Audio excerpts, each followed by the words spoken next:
Hi, my name is Doug. I'm from Bednar's in McDonald, PA, and today we're going to talk about hillsides. One of the questions we get here at Bednar's often is, what do we do with a hillside?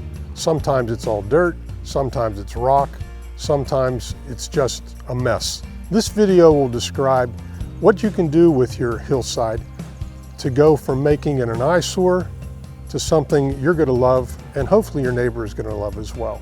The first step is to determine what you want to do with your hillside.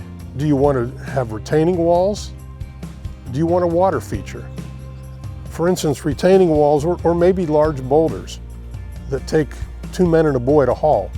So here's an example of some boulders and also some plants that will fall over those boulders and give you a real nice look. You also need to determine, are you looking for evergreens, things for all the season, or are you looking for just the planting season? We have a couple examples here. Here's a couple evergreens, some junipers, and you can see once you plant them, they will fall over your rocks and make it look really pretty. And then we do have some other plants.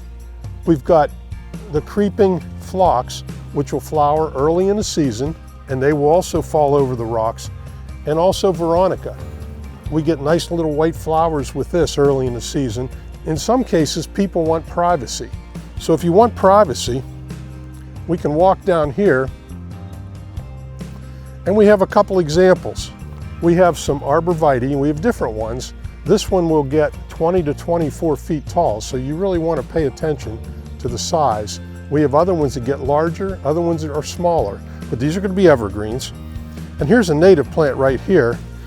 This is northern bayberry. This is one I have in my garden. This will get between 6 and 10 feet tall, but this will also provide quite a bit of privacy. And the last privacy plant I wanted to show are some of the different 9-bark. And these are all native plants. You can see the different 9-barks depending on the color you would like and the size. This particular 9-bark will get about 6 to 10 feet, but it will also fall over and make a real nice flowing look, whereas the 9-bark in the back will get about 3, 4, 5 feet tall. So that's a little bit different. Now, if you are someone that loves pollinators, here's a lot of options for pollinators. Right here we have the orange milkweed, and as everybody knows, the biggest butterfly that likes this is going to be the monarch butterfly. So we do have some milkweed right here. And as far as natives go, this is planted in a lot of native garden.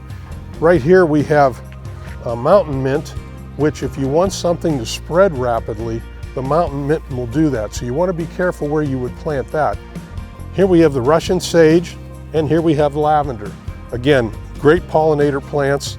And as we move down here a little further, we've got black-eyed Susans, we've got asters, and the asters will provide you with flowers later in the season. And finally, the last ones I wanted to show you down here were the purple coneflowers. Again, a native plant that will bloom throughout the entire season. One of the considerations you need to determine when you're planting your hillside is what kind of sun shade situation do you have. At Bednar's, we always say we want to put the right plant in the right place. So if you have an area with full sun, you're looking for a minimum of 6 hours of direct sunlight. If you're looking at plants that are part sun or part shade, you're looking for 3 to 6 hours of direct sunlight. So a couple of the options we have here, a lot of people come in and say, I just want to get rid of the weeds. So we talk about some low growing plants, and I have some examples of these here. We have sedum, which comes in all different colors, and these will grow in a lot of direct sunlight. Here's a couple others right here. These are called bugleweed or ajuga, and they always get these pretty blue flowers several times during the growing season. Here at Bednar's, you can also get a tray full, a flat, which individually these would be more expensive, but they come in a flat and you can cover a lot more ground. This is Pachysandra, which again is a common hillside filler. And finally, some of my favorites are coral bells.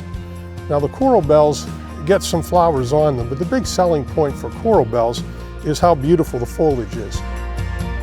If some of these things, for instance, these large boulders, or if you want to install a water feature such as a fountain or a waterfall, we here at Bednar's can help if you can't do it yourself. We can install retaining walls and other items to really make your hillside look pretty. If you have any other questions, please feel free to come out to the Garden Center. We'll help you with any of the issues that you have, and we hope to see you soon.